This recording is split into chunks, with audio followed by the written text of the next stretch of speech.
again here, or maybe AP BREN just needed to be on this side, pull off some moves. But that's the thing that concerns me because, AP BREN has to ban out the chip, has to respect the performance of Sanji Louis, and at the same time, they have to ban out Fanny because TLPH for sure is not going to ban out the Fanny. They're comfortable playing up against the Fanny if they're going up against AP BREN, specifically James Pack. So that's going to open a lot of power picks once again for TLPH. That 100% win rate for TLPH. Again, not really losing out on matches yet, but I wonder if this might be a possibility here, especially depending on like how good AP BREN does feel on that side. And again, Remmer's talking about like the bans that they pulled off in the game number 1. It feels like they're going a different way here. Yeah. Okay, Phoveus Eve makes sense. Harith still really getting respected by Team Liquid. You're not going to rush the Granger, so I think we might be seeing a Suyo Joy trade for the first pickup here for James Banks. I'd like to see AP BREN try to have another go at the Joy. The last time we saw Joy for AP BREN, it was against TNC. It didn't fare so well, but unfortunately it was just because the Joy kept walking into the Eternal Guards of the Vexana. If they are going to be playing into the Joy, which I might be leaning towards that considering they banned out the Moskov, they have to watch out for the Jawhead later on for TLPH. Gold laners are a bit more open this time around, feel, and I don't know if you want to do you want to leave the Fanny out if you're TLPH here? Apparently not. There's the answer. Yeah. TLPH still going to respect the performance of James Pack's Mammoth moves a while ago with the Fanny. Now, first pick Suyo is available for James Pack, and that's what they actually picked up yesterday up against Aurora when they won Game 1. So if AP BREN decide to go to the route of the Joy, TLPH might be looking into a Granger priority, but they can also actually just rush the Jawhead if they want to.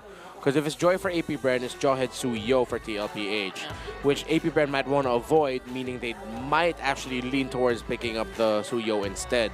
So they pick up the Granger, huh? Oh. Well, they're going for range, okay, and they want a very comfortable spot there for Shizo so that they don't end up in a deficit. I actually kind of like it, especially since Shizo feels like he was a little bit forced into the airfill earlier. Yeah, but sorry, but I'm not a fan. The Joy's wide open, and you first pick the Granger instead. The TLPH get the low E. This map field will feel very small for a Granger. Sheesh. You're right. Show still available for Kekadot if ever he decides to go for it with their own, but they will select the Suyo. You're going to have to drive a very defensive roamer here just to maybe keep the Granger alive because of these picks. I think it's something I want something a little bit more mobile for AP BREN's EXP lane. They might wanna. I want to see them consider the Hilda a little bit later in the draft. I mean, might be good to just go ahead pick up the CC, but I'd like to see them consider the Hilda, considering that Sanford played really well with it in the previous game. There you go with the Badang again. Again, might be still, you know, they might just play it the way they did in game number 1. Most likely. So you secure a Jawhead here. Third pick, assuming that you still have gold laners later on in the second picking phase. Jawhead feels pretty good, yeah. Feels pretty good, specifically on the slot. I really like that. Even or Louis Tigreal if they want to go with that route. Send out the Tigreal bombs, right? All around the map. It's going to be crazy. Yeah. But this time around, they are the ones who play out the airfield, which, again, as I don't know if I said this, but it really has a good matchup against a Granger. TLPH will have to start taking away the picks for Kekadot. Yeah. They can choose to ban. There's 3 roamers floating around. That's Jawhead, Cho, and Tigreal. Either of those 3 would do so well. Considering that they have the Joy on their side, they might want to consider banning or taking Tigreal as the priority. However, if they do that, they might want to consider a Valentina ban as well because AP BREN still hasn't shown their mid laner. However, the Valentina might actually be having a little bit of a difficulty against the lineup that TLPH is showing. But they said, you know what? We'll just take out the Tigreal instead of having to take out the Valentina. Good respect bans here. You also wonder if maybe they might go for a take 2 on the Navaria. What do you think about that? It's a very spicy lineup rather. Why not? So TLPH was actually the one who took out the Jawhead. Is Mathilda open? Yes. Yes. Oh.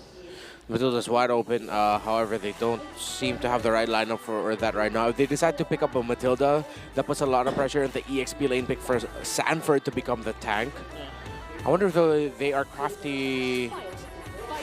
If they're feeling really interesting here, they can go Matilda Barretts. But center of the map might be a little bit too difficult to hold. You don't have hard crowd control. So you go high loss for JP instead.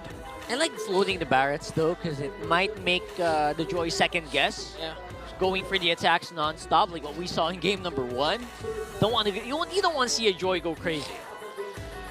But again, if AP BREN decides to go for a Barrett, Sanford can actually go for the CC. Because still CC hasn't been banned out. Yeah. Most likely this will be a CC for AP BREN though. And then their mid laner. It'll be hard for them to go Farsa. I think they might just go Vixana here. Yeah. To mitigate the aggression that Carl TZ can't do with the Joy. Because you can't Lucas with the CC still as an option. Gatot. Oh, I'm still okay with this too, yeah. I like Gatot, and then they go for Vixana. They need something a little bit tankier. And I think they're putting the Badang in the EXP, then the Gatot goes into the roam. If that's the case, TLPH can just pick up the CC now. Yeah. That sounds like just enough a round of chaos for AP BREN to work out here. I like it. Yeah, the team fights sound really good in my head. I wonder if they'll consider Cho too, still open. They can flex it. I think Sanford also has a Cho option for him if he wants to. Or go for high loss XP, then put the Cho in the roam. Is it? Lucas. Huh. Okay. Oh yeah, since there is no CC, they go for the Lucas for Sanford instead. Oof, this is gonna hurt. TLPH has a very good lineup, but AP BREN, I feel like, you know what?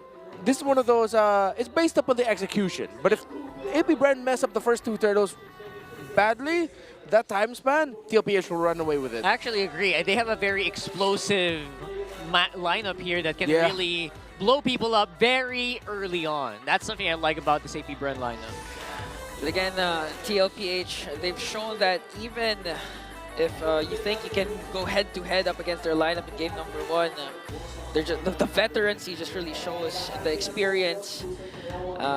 Renmar even mentioned this a while ago during the intro that it's all about Orahan. The aura that TLPH has over AP BREN. AP BREN cannot be affected by that. Yeah, we'll see. I mean, it's been a few games already at this point. I hope maybe they've gotten used to the climate. You know, they've gotten used to just being stared down by their opponents non-stop. Maybe, just maybe, AP BREN might be able to eke out a game win. But that's up in the air as we go into game number 2. Does feel like they have a good lineup, but can they execute it like Renmar said? Okay, initial rotation should be quite even, typically. We have to look again at what the EXP matchup will be for Der and Sanford. Game number 1, Sanford was the MVP because he dominated the EXP lane and was just a nuisance in the map. Let's see if Der will stop that from happening this time around in game number 2. There you go.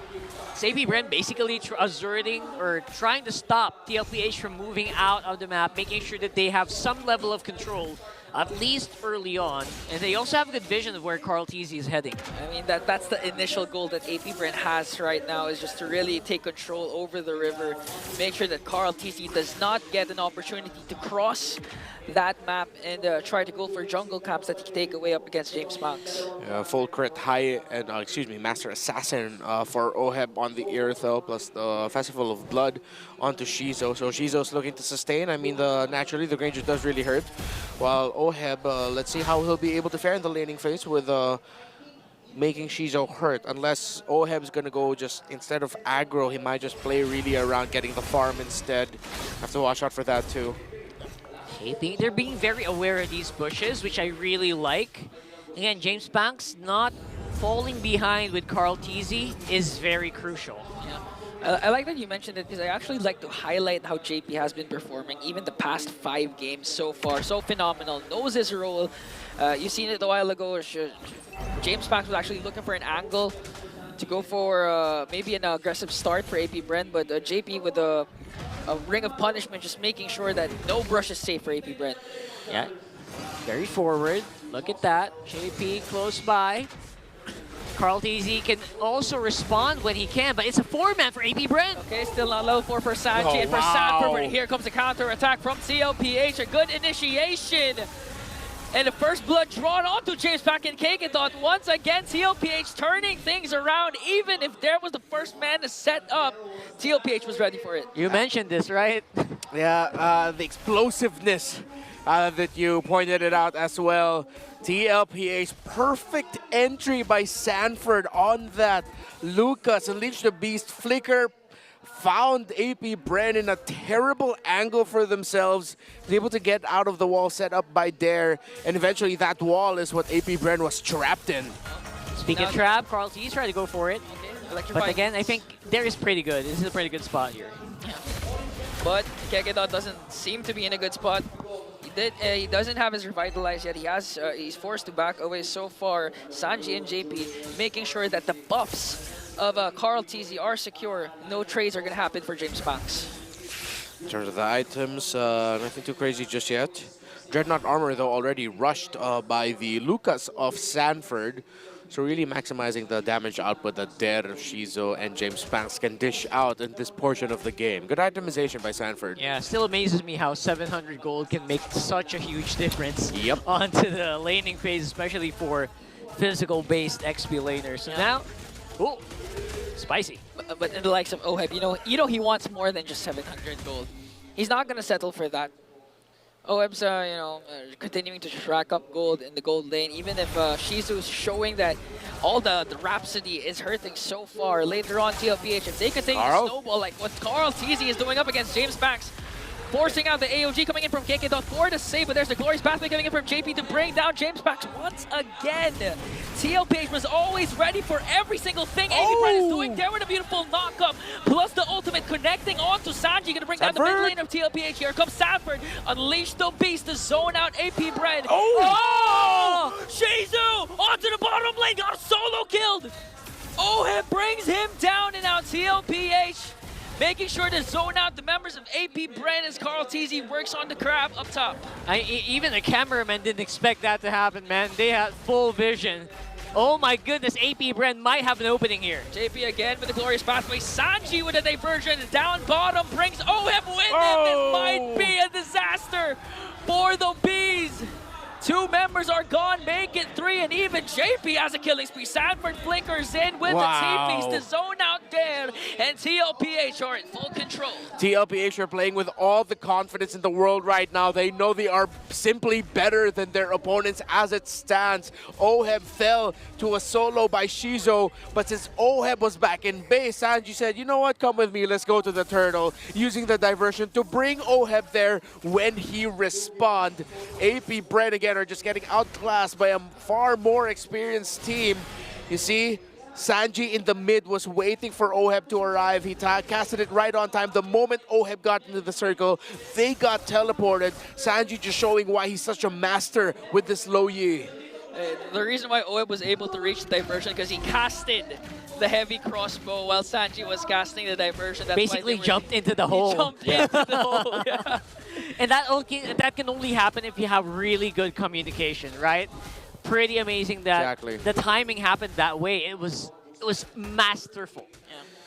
Wow. Right now, it's just really thinking about the drafts aside. It's TLPH have to acknowledge they're just simply playing better yet again. Their understanding, playing around the low E, how they control the map, finding themselves in the right spots. Carl TZ reading the rotation of James Banks to meet him up top that initially started all of that trouble. TLPH can just there's nothing else to say. There's nothing to improve. They're doing everything so well. Renmar, I have to ask you a question. Yeah. How are you feeling so far with the Hylos? Because of this it's better. It's better. The Revitalize and JP. Hey, diversion. Oh, look at that. Oh, no, they're not going to commit it. Just trying to bait out some movements, maybe some spells here. But no bait taken by AP BREN. Yeah, it's high loss is supplemented well. Think of the hands of JP. Again, with the experience that he's showing, We acknowledged the Jawhead earlier. We have to acknowledge what JP's been doing in the map as well for this one. Holding the shrubs at the right time, getting the right info for TLPH, stopping what AP BREN wants to do. It's really good, and there's basically no way for a counter or retribution here. Carl TZ securing yet another turtle here for TLPH. Right after that, even more gold going over to the Cavalry. You know the wall of JP and Sanford is just too much for AP BREN. I mean, you have Suyo, you have Kekedot with the AOG that can infiltrate the backline, but the moment that Kekedot casts the AOG, for sure he's going to be gone. He's going to be dead because of the burst capabilities of TLPH. So far, it's looking hard for AP BREN, especially if this diversion manages to find someone. But fortunately for AP BREN, no one's home. Very nice and very spicy. And you're right, it makes it so hard for Kekedot to actually do anything. Right? Literally anything. He can't cast his AOG, lest it be a defensive AOG. And other than that, if he tries to go for an offense, it feels like it's impossible to walk out. Yeah, especially if he's zoned out by JP eventually, the Ring of Punishment is gonna accumulate a lot of slow to Kekedot. Might be, he might get forced to pop the Revitalize on his own. So right now, AP BREN, they're trying desperately to look for an angle to catch onto TLPH as Shizu picks up a Malefic Roar. So if the stacks pile up for the Silent Killer and they manage to hold on long enough to activate once again the combination of James Pax and Shizu, they might have a chance. The good thing about the lineup of AP BREN, again, they have a strong composition for counter-engage. Oh! My goodness! Kekedot catches 3, paired up with the AOG from Kekedot. They elevate and detonate to bring down 3. And now they set their eyes on Daddy JP. Gonna bring down successfully. Wow! And a huge wipeout for AP BREN! Just like against Aurora, it's a Badang Flicker combo. Then it was there. Now, it's still there. He's making it moves. He's making it happen here for AP BREN.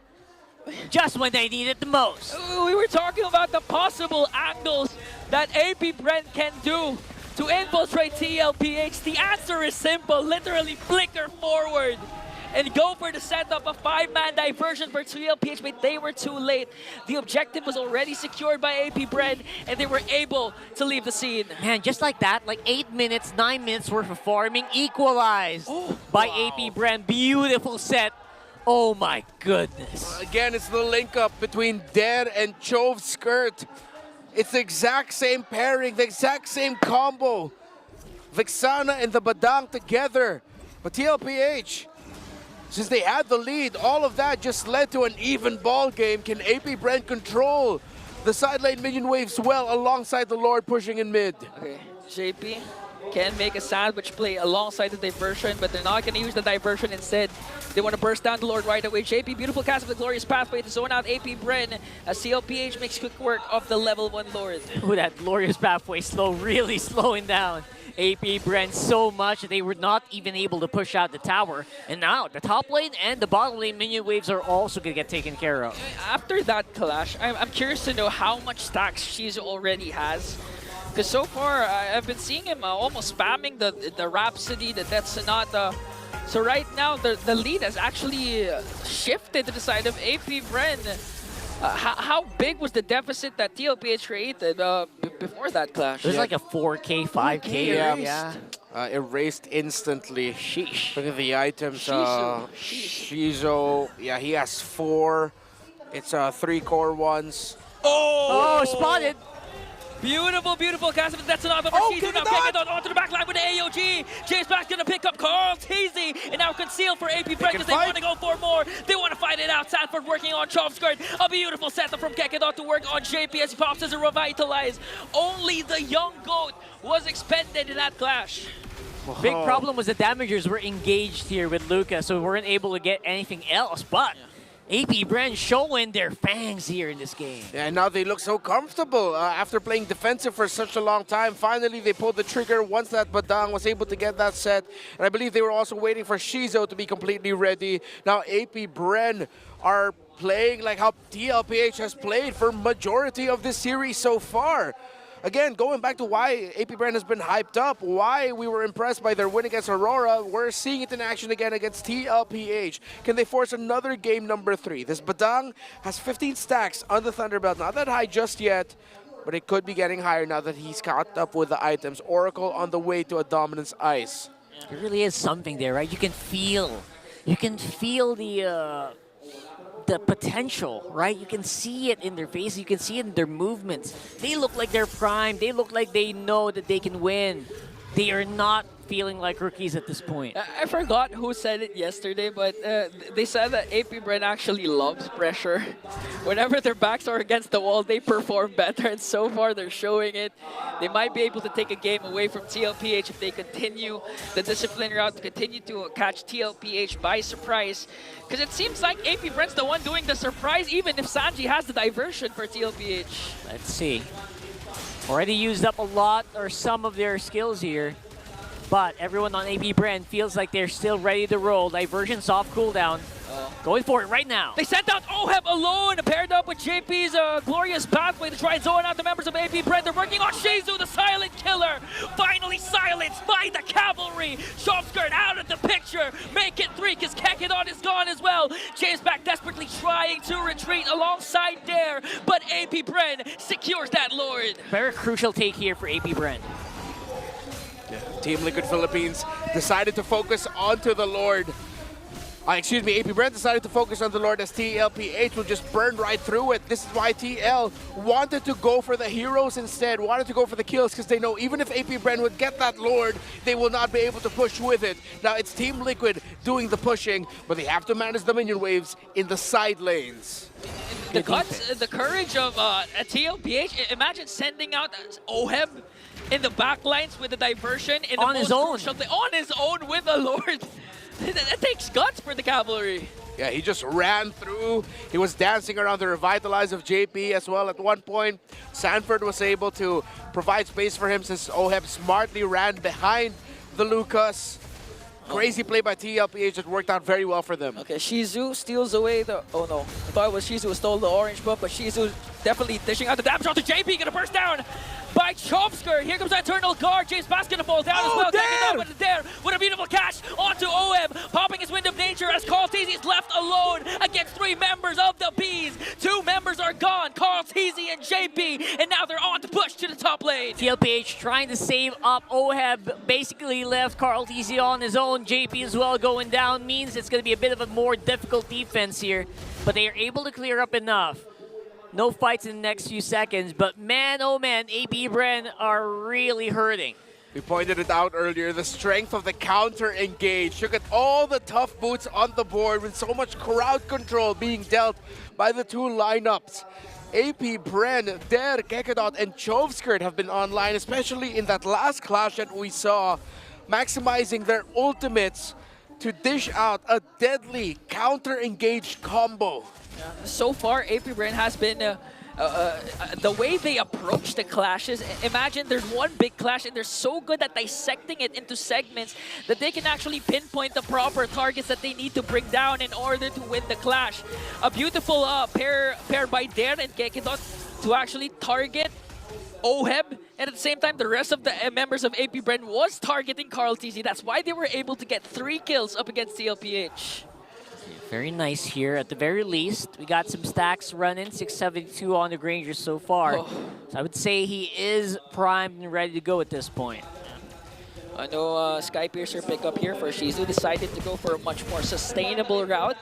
With this Granger pick, has to respect the damage capability that TLP and that OHEB specifically can bring out. But again, the Lord has spawned. This is the 3rd. 2 consecutive Lords was secured by AP BREN.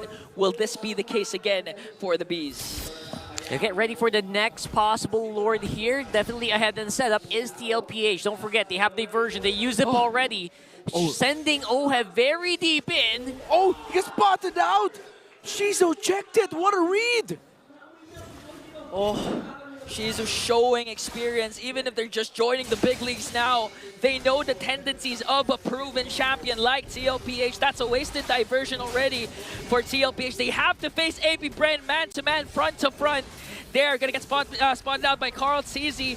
Meanwhile, Sanford onto the back line. 16,000 HP for this Lord. It's going to be a retribution battle. Conceal stopped by JP's Glorious Battle. Paired up with the Revitalize. Here comes Sanford onto the back line by James Pack still. Secures the Lord. OF going crazy onto the back and to break down 3. Uh-oh. Back with a Winter Crown placed around it by the members of the Cavalry. Might be able to escape with a buy and sell immortality. But Sanford, Sanji, Carl says no. They will take down 4. Kekidok is the only one left. I don't know if that Lord was worth it. That's 4 down on AP BREN right now. A little bit of divine intervention favoring Team Liquid. Knockups on the Lord and key members of AP BREN ruined that team fight. And what a diversion to send OHEB to the back. Diversion again. TP's to the front. Kekidok with a delay. He has an immortality 5 seconds before Dare pops off. Sanji and the rest of the members of TLPH will once again reign supreme.